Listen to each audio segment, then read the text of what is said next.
সুপ্রিয় দর্শক, আপনারা দেখছেন এটিএন নিউজ। বাংলাদেশ আই হসপিটালের সৌজন্যে স্বাস্থ্য বিষয়ক অনুষ্ঠান লাইভ প্রেসক্রিপশনে আপনাদের সবাইকে আমন্ত্রণ জানাচ্ছি। আমি ডক্টর ফাইজা রাহলা। দর্শক, প্রতি সপ্তাহে আমরা নির্দিষ্ট একটি বিষয় নিয়ে কথা বলার চেষ্টা করি। আজকে আমরা যে বিষয়টি নিয়ে কথা বলতে চাই সেটি হচ্ছে অপরিণত নবজাতকের চোখের সমস্যা। অপরিণত নবজাতক বলতে আমরা কাদেরকে বুঝি, কোন বয়সকে বুঝি এবং তাদের চোখে কী ধরনের সমস্যা হতে পারে, চিকিৎসা নেওয়া কেন জরুরি, চিকিৎসা না নিলে কী হতে পারে, এই বিষয়গুলো নিয়ে আমরা আজকে কথা বলবো। আজ অতিথি হিসেবে আমাদের সাথে যোগ দিয়েছেন ডক্টর জিনাত রেহানা শিপু, শিশু চক্ষুরোগ বিশেষজ্ঞ, squint and phaco surgeon, Bangladesh eye hospital institute, Dhanmondi, Dhaka. আপনাকে অনেক ধন্যবাদ আমাদের সাথে আমাদের আজকের এই অনুষ্ঠানে যোগ দেওয়ার জন্য। আপনাকেও ধন্যবাদ। দর্শক, আপনাদেরকে একটু জানাতে চাই, যদি এই বিষয় নিয়ে আপনাদের কোনো প্রশ্ন থাকে অথবা যদি আপনারা আপনাদের কোনো মতামত জানাতে চান তাহলে 0241010469 এই নম্বরে ফোন করতে পারেন। ফোন করে আপনাদের প্রশ্ন অথবা আপনাদের মতামত জানাতে পারেন। আমরা তাহলে চলে যাই আমাদের আজকের আলোচনার বিষয়ে। আজকে আমরা কথা বলতে চাচ্ছি অপরিণত নবজাতকের চোখের সমস্যা এবং তার সমাধান নিয়ে। যখন আসলে আমরা অপরিণত নবজাতক বলছি তখন শুরুতেই এই প্রশ্নটাই আসে, কাদেরকে আমরা অপরিণত নবজাতক বলছি? ধন্যবাদ। অপরিণত নবজাতক বলতে আমরা বুঝি সাধারণত পরিণত শিশু 38 থেকে 40 সপ্তাহ গর্ভে থাকার পর ভূমিষ্ঠ হয়। যেসব শিশু তার আগে 37 অথবা 36 সপ্তাহের মধ্যে জন্ম হয়ে যায় বা তারও কমে জন্ম হয়ে যায়, তাদেরকে আমরা সাধারণত অপরিণত নবজাতক বলে থাকি। সম্পূর্ণ যারা আসলে মাতৃগর্ভে 37 সপ্তাহ পর্যন্ত থাকতে পারছে না, তার আগে যারা জন্মগ্রহণ হয়ে যাচ্ছে তাদেরকে আমরা অপরিণত নবজাতক বলি। এবারে যদি আমাদেরকে একটু বলতেন যে এই যে অপরিণত নবজাতক কি ধরনের চোখের সমস্যায় ভুগতে পারে? আমাদের চোখের ভেতরে সূক্ষ্ম অতি সংবেদনশীল একটা পর্দা আছে, যেটাকে আমরা রেটিনা বলে থাকি। এই রেটিনাতে অপরিণত শিশুদের একটি মারাত্মক রোগ হতে পারে, যেই রোগটি সঠিক সময়ে যদি শনাক্ত এবং চিকিৎসা করা না হয়, সেখান থেকে অপরিণত শিশুর দৃষ্টি হারিয়ে যেতে পারে এবং তার সারা জীবনের জন্য সে অন্ধ হয়ে যাওয়ার আশঙ্কা থাকে। এই রোগটিকে আসলে আমরা সংক্ষেপে কি বলে থাকি? রেটিনোপ্যাথি অফ প্রিম্যাচুরিটি বলে থাকি। যেহেতু এই রোগটি প্রিম্যাচুর অথবা অপরিণত নবজাতকের হয়, সে কারণেই এটির নাম হচ্ছে রেটিনোপ্যাথি অফ প্রিম্যাচুরিটি। যেটা আপনি বলছেন, যখন একটি শিশু ভূমিষ্ঠ হচ্ছে এবং তার মাতৃগর্ভে পূর্ণ সময় না কাটানোর আগেই যখন সে ভূমিষ্ঠ হচ্ছে, তখন এই সমস্যাটা কি জন্মের সাথে সাথে দেখা দেবে নাকি কিছুদিন পর দেখা দিবে এবং কি উপসর্গ থাকতে পারে? এই সমস্যাটি আসলে কোনো শিশুই কিন্তু রেটিনোপ্যাথি অফ প্রিম্যাচুরিটি নিয়ে জন্মগ্রহণ করে না। এটি সাধারণত জন্মের 3 থেকে 4 সপ্তাহ পর এটা চোখের ভেতরে দেখা দিতে পারে। যদি কোনো শিশু 34 সপ্তাহ আগে জন্মগ্রহণ করে অথবা 2000 গ্রামের নিচে তার ওজন হয়, তাহলে সেই শিশুটিকে অবশ্যই 4 সপ্তাহের মধ্যে চোখ পরীক্ষা করতে হবে, কারণ এই সময়ের মধ্যেই তার রেটিনোপ্যাথি অফ প্রিম্যাচুরিটি হওয়ার সম্ভাবনা থাকে। কোনো শিশু যদি আরও আগে জন্ম হয়ে যায়, যেমন 1200 গ্রামের নিচে যদি তার ওজন থাকে এবং সেই শিশুটি যদি 28 সপ্তাহ আগে জন্ম হয়ে যায়, তাহলে কিন্তু সেই বাচ্চাদের আরও জটিল আকারে আরোপী হতে পারে। জি, আরও অনেক কিছু জানার আছে আপনার কাছ থেকে এই বিষয়টি নিয়ে। তবে একজন দর্শক আছেন, আগে তার সাথে কথা বলবো। দর্শক, আপনার নাম বলবেন এবং আপনার প্রশ্ন জানাবেন। হ্যালো, আসসালামু আলাইকুম। ওয়ালাইকুম আসসালাম। জি, আমি ফাহমিদা বলছিলাম। আমার কোশ্চেনটি ছিল যে কোনো বেবি যদি প্রিম্যাচুর হয়ে থাকে তাহলে কি কি লক্ষণ দেখলে বুঝতে পারবো যে তার চোখে সমস্যা হচ্ছে? কোনো লক্ষণ দেখা যায় কিনা বা কি ধরনের লক্ষণ? ওকে, জি, ধন্যবাদ। আসলে এই আরোপির কোনো লক্ষণ কিন্তু, যেহেতু আমরা আগেই বলেছি, এটি চোখের ভেতরে খুব পাতলা একটা পর্দা, যেটাকে আমরা রেটিনা বলে থাকি, সেখানে হয়। সে কারণে এই রোগটি কিন্তু বাইরে থেকে বোঝার কোনো উপায় নেই। বাচ্চার বাবা মা হয়তো দেখতে পাবে যে চোখের মণিটা, যেমন কর্নিয়া ঠিক আছে, সাদা অংশটাও ঠিক আছে, বাইরে থেকে বোঝার একেবারেই কোনো উপায় নাই যে তার আরোপি হচ্ছে। সেজন্যই আমরা বলি যে জন্মের 3 থেকে 4 সপ্তাহের মধ্যে একজন বিশেষজ্ঞ চক্ষু চিকিৎসক দিয়ে চোখটি পরীক্ষা করিয়ে নিতে, তাহলে আমরা চোখের মণিটা ওষুধ দিয়ে বড় করে চোখের ভেতরের অংশটা, আমরা একটা স্পেশাল যন্ত্র আছে যেটাকে আমরা ইনডিরেক্ট অপথলমোস্কোপ বলে থাকি, সেটি দিয়ে পরীক্ষা করার পরেই শুধুমাত্র বোঝা যাবে যে তার আরোপি হচ্ছে কি হচ্ছে। তার মানে এত ছোট শিশু, তার আসলে কোনো ধরনের উপসর্গ বোঝার কোনো উপায় নেই। প্রত্যেকটি শিশুকেই, এই ধরনের শিশু প্রত্যেককেই আসলে পরীক্ষা করে দেখতে হবে, চোখ পরীক্ষা করে, যে তার আরওপি ডেভেলপ করছে কিনা। যেটা আপনি বলছিলেন যে যখন আসলে বাচ্চাটা ছোট থাকে, যেমন যদি তার 28 সপ্তাহের আগে সে যদি জন্মগ্রহণ করে, সেক্ষেত্রে অনেক সময় বাচ্চাটা কিন্তু এনআইসিইউতে থাকে, দেখা যায় ইনকিউবেটরে আছে। সেক্ষেত্রে আসলে কিভাবে এই চোখ পরীক্ষার ব্যাপারটা করে থাকেন আপনারা, বা কিভাবে করতে হতে পারে এই ব্যাপারে যদি একটু বলতেন। জি, যখন অপরিণত শিশু যখন এনআইসিইউতে থাকে, তখন কিছু কিছু বাচ্চার দেখা যায় যে অনেক দিন ধরে তার অক্সিজেন দিতে হচ্ছে। যেহেতু এই বাচ্চাদের অপরিণত শিশুদের ফুসফুস, হার্ট সব কিছুই কিন্তু অপরিণত থাকে, তাদের ফুসফুস ঠিকমতো কাজ করতে পারে না, সে কারণে অনেক দিন পর্যন্ত অক্সিজেন দিতে হয়।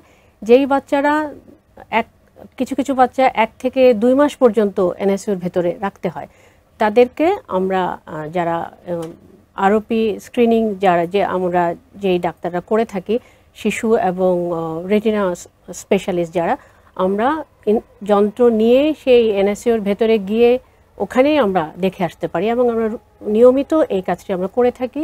এনআইসিইউর ভেতরে গিয়েই শিশুটির চোখ পরীক্ষা করে আমরা বলে দিয়ে আসতে পারি যে তার রেটিনোপ্যাথি প্রিম্যাচুরিটি হচ্ছে কি হচ্ছে না।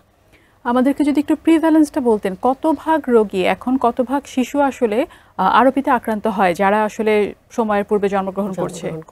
জি, একটা ভালো খবর হচ্ছে যে প্রিম্যাচুর বেবি সবারই কিন্তু আরওপি হয় না। যারা প্রিম্যাচুর বেবি থাকে তাদের মধ্যে দেখা যায় যে 20% বাচ্চাদের হয়তো আরওপি হচ্ছে, এবং তার মধ্যে আবার প্রায় 80% বাচ্চা নিজে নিজেই ভালো হয়ে যায় কোনো চিকিৎসা ছাড়াই। বাকি 20% বাচ্চাদের আপনার চিকিৎসার প্রয়োজন হয়। আরও অনেক কিছু শুনবো, তবে আরও একজন দর্শক আছে, তার সাথে আগে কথা বলবো। দর্শক, আপনার নাম বলবেন এবং আপনার প্রশ্নটি জানাবেন। জি, আসসালামু আলাইকুম। আমার নাম হচ্ছে রাজু।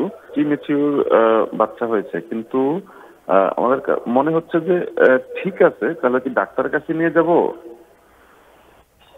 এখানে আপনার যদি আরো কোনো প্রশ্ন থাকে ওনার কাছে আপনি করতে পারেন।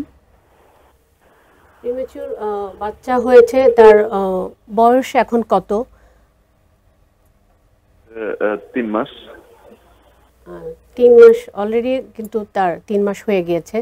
আমি যেটা কিছুক্ষণ আগেই বলেছি, যদি প্রিম্যাচুর বাচ্চা হয়, তাদের যত ওজন কম হবে, যত তাড়াতাড়ি ডেলিভারি হয়ে যাবে, সেই বাচ্চাদেরকে খুব দ্রুতই 3 থেকে 4 সপ্তাহের মধ্যেই কিন্তু আরওপির জন্য স্ক্রিনিং করা জরুরি।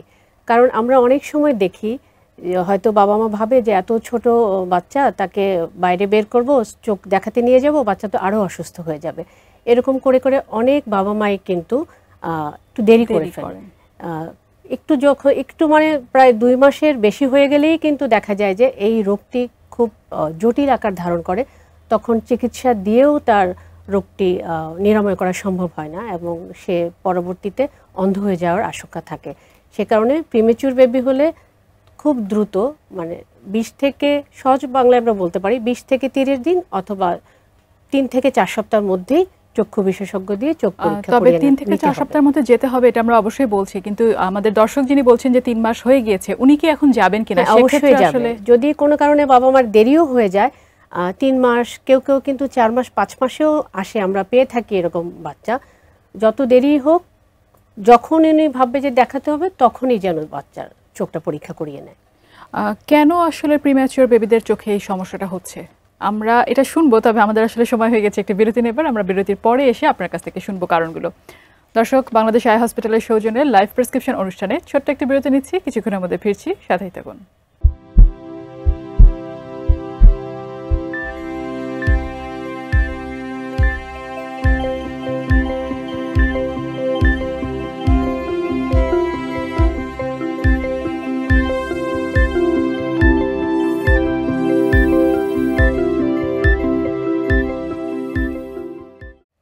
ফিরে এলাম বিরতির পরে। বাংলাদেশ আই হসপিটালের সৌজন্যে লাইভ প্রেসক্রিপশন অনুষ্ঠানে আপনাদের সবাইকে আমন্ত্রণ জানাচ্ছি। আমি ডক্টর ফাইজা রাহলা।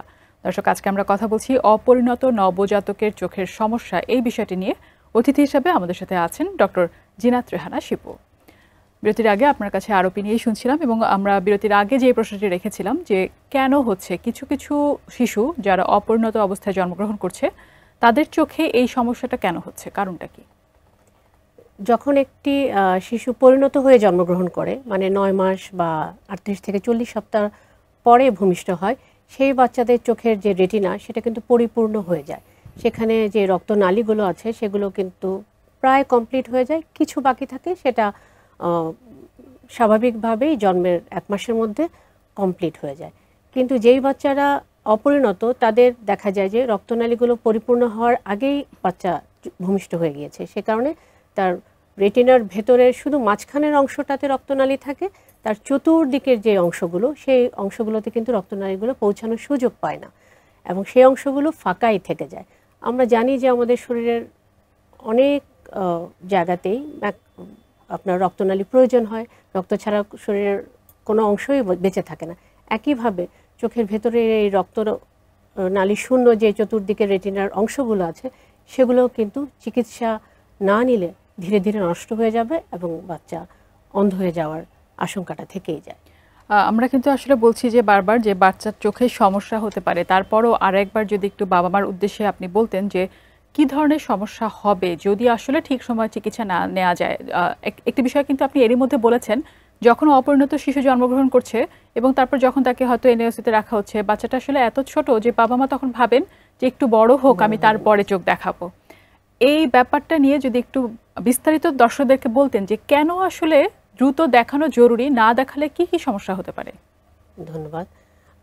আমরা বারবারই বলছি এটা যে জন্মের 3 থেকে 4 সপ্তাহের মধ্যে দেখাতে হবে, কারণ এই রোগটি কিন্তু খুব মারাত্মক ধরনের এবং এটা অনেকটা ক্যান্সারের চেয়েও দ্রুত খারাপের দিকে চলে যায়।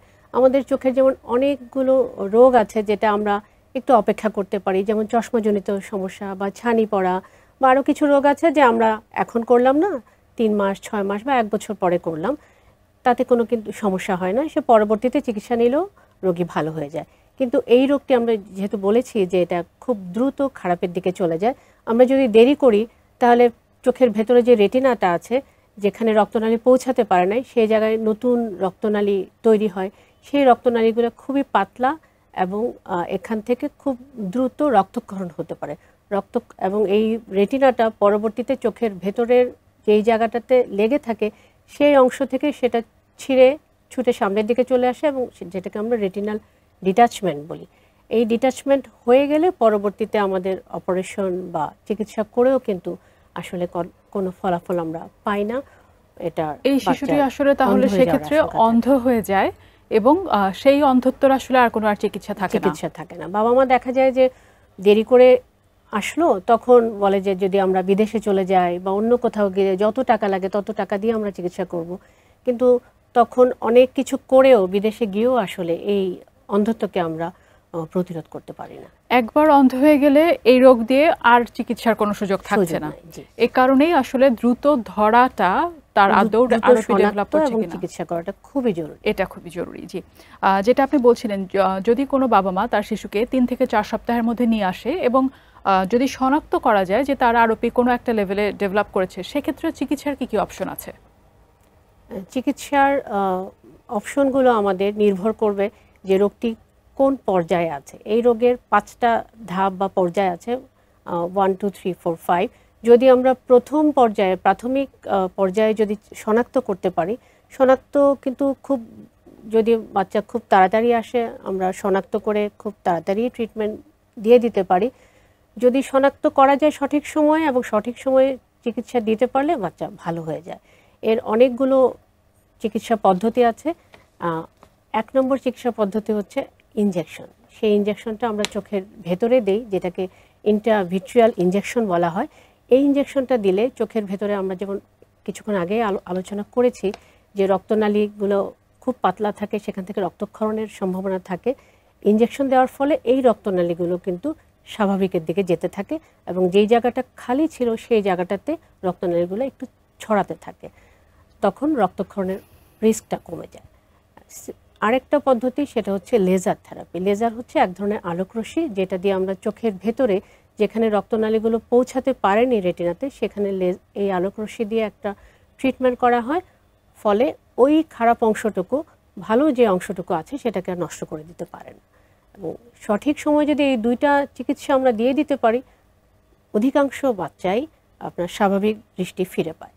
কোনো কারণে যদি এই দুটোতেও বাচ্চা ভালো না হয়, কিছু কিছু পার্সেন্টেজ শিশুদের আপনার অপারেশন লাগতে পারে। অপারেশনের ফলাফলও মোটামুটি ভালো যদি আমরা সঠিক সময় করতে পারি। আরও একজন দর্শক আছে, তার সাথে আগে কথা বলবো। দর্শক, আপনার নাম বলে আপনার প্রশ্নটি জানাবেন। হ্যালো জি আপু, আসসালামু আলাইকুম। জি, ওয়ালাইকুম আসসালাম। আপু, আমার বেবিটার 3.5 মাস হয়েছে। ওর চোখটা নরমালি মানে একটু ব্লু মনে হচ্ছে আমার কাছে। এটা কি কোনো প্রবলেম? এটার জন্য কি কোনো ডক্টরের কাছে যাওয়া কি উচিত হবে এখন? আপনার যদি কোনো প্রশ্ন থাকে ওনার কাছে। 3.5 মাস হয়েছে, ব্লু কোন অংশটাতে ব্লু দেখা যাচ্ছে? আমাদের চোখের মনির চতুর্দিকে যে এটা সাদা অংশ আছে সেটাকে কি ব্লু মনে হচ্ছে? হ্যাঁ হ্যাঁ হ্যাঁ, ওইটা একটু ব্লু মনে হচ্ছে। এতদিন অত লাগে নাই, কিন্তু এখন একটু মানে 3.5 মাস হওয়ার পর থেকে একটু বেশি মনে হচ্ছে আমার কাছে। ধন্যবাদ। শিশুদের কিন্তু চোখের যে সাদা অংশটা, সে অংশটা অনেক পাতলা থাকে, ইলাস্টিক বেশি থাকে, সে কারণে অনেক বাচ্চাদেরই এই অংশটা একটু ব্লু বা ব্লুইশ মনে হতে পারে। কিন্তু যদি আরও বেশি ব্লু মনে হয়, আসলে এটা উচিত হচ্ছে একজন শিশু চক্ষু বিশেষজ্ঞ দিয়ে চোখটা পরীক্ষা করিয়ে নেওয়া, চক্ষু হাসপাতালে গিয়ে। তাহলে বোঝা যাবে এটা কি স্বাভাবিকভাবেই ব্লু নাকি কোনো রোগের কারণে এটা ব্লু হয়েছে। জি, আমরা আমাদের আগের আলোচনায় ফেরত আসি। আমরা আরোপি নিয়ে যখন কথা বলছিলাম, আমরা বারবারই বলছি যে শিশু জন্মের 3 থেকে 4 সপ্তাহ পরে অবশ্যই ডাক্তারের কাছে চোখ পরীক্ষা করাতে হবে, রেটিনা বিশেষজ্ঞদের কাছে। এখানে কোনো বাবা মা যদি আরও আগে নিয়ে আসেন, 1 থেকে 2 সপ্তাহ বা ওই সময়ের মধ্যে আনলে কি এটা ধরা পড়বে কিনা, নাকি সময়টা আসলে 3 থেকে 4 সপ্তাহই হতে হবে? ধন্যবাদ। সময়টা আসলে 3 থেকে 4 সপ্তাহে। আমরা শুরুতে একটু আলোচনা করেছিলাম যেই বাচ্চারা 28 সপ্তাহের আগে হবে এবং ওজন 1200 গ্রামের নিচে থাকবে, তাদেরকে কিন্তু আমরা আরও আগে স্ক্রিনিং করব, যেমন 2 থেকে 3 সপ্তাহের মধ্যে। 1 থেকে 2 সপ্তাহের মধ্যে আসলে আরোপি ডেভেলপ করে না। আরোপিটা শুরুই হয় 2 থেকে 3 সপ্তাহের মধ্যে। সে কারণে আমাদের খুব তাড়াতাড়ি দরকার নাই। আমরা 2 থেকে 3 সপ্তাহ যদি অনেক ছোট বাচ্চা হয়, আর যদি 34 সপ্তাহের নিচে হয়, তাহলে আমরা 3 থেকে 4 সপ্তাহের মধ্যেই স্ক্রিনিংটা করব। আরেকটি বিষয় একটু জানতে চাই যে 3 থেকে 4 সপ্তাহে যখন আমরা শিশুটিকে নিয়ে আসলাম, তখন হয়তো দেখা গেল যে তার আরোপির কোনো স্টেজ এসে নেই বা ডেভেলপ করেনি, পরবর্তীতে কি আবার তাকে ফলো আপে আসতে হবে কিনা? ভালো প্রশ্ন। সেটা হচ্ছে যে আমরা প্রথমে 4 সপ্তাহে দেখলাম তার কোনো আরোপি নাই। যদি আরোপি না থাকে তাহলে আমরা তাকে অবশ্যই ফলো আপ করবো, যেহেতু সে প্রিমেচুর হয়েছিল একটা নির্দিষ্ট সময় পর্যন্ত। 40 থেকে 45 সপ্তাহ পর্যন্ত ফলো আপ করবো, কারণ ওই সময়ে গিয়ে তার রেটিনার রক্তনালীগুলো পরিপূর্ণতা পায়। যদি কোনো আমরা লক্ষণ দেখি, যেমন কুচকানো রক্তনালী থাকতে পারে, রেটিনার কোনো অংশ ফাঁকা থাকতে পারে, সেরকম লক্ষণ দেখলে তার পর্যায়ে কোন স্টেজে আছে সেটা দেখে সে অনুযায়ী আমরা 1 থেকে 2 সপ্তাহ পর অথবা 2 থেকে 3 সপ্তাহ পর তাকে ফলো আপ করতে পারি, যতক্ষণ না পর্যন্ত এটা কমপ্লিট হচ্ছে, সম্পূর্ণরূপে তার ভেসেলগুলো যতদিন ডেভেলপ না হচ্ছে সেই পর্যন্ত। তার মানে আসলে অপরিণত নবজাতক জন্মগ্রহণ করলে বাবা মাকে সতর্ক থাকতে হবে, বেশ কিছুদিন তার চোখের ব্যাপারে সতর্ক থাকতে হবে। আপনাকে অনেক ধন্যবাদ আমাদের এই অনুষ্ঠানে এসে। এই খুবই গুরুত্বপূর্ণ একটি বিষয়, এবং যেটা নিয়ে আসলে এখনো হয়তো অনেক বাবা মা খুব বেশি জানেন না বা সচেতন না। এই ব্যাপারটা নিয়ে এত কিছু জানানোর জন্য আপনাকে অনেক ধন্যবাদ। আপনাকে এবং এটিএন নিউজকে অনেক ধন্যবাদ। প্রিয় দর্শক, আমাদের লাইভ প্রেসক্রিপশনের এই সপ্তাহের অনুষ্ঠান আজ এ পর্যন্তই। দেখা হবে সামনের সপ্তাহে, কথা হবে অন্য কোনো বিষয় নিয়ে। ভালো থাকুন, সুস্থ থাকুন এবং দেখতে থাকুন ATN news. Supported by Bangladesh eye hospital.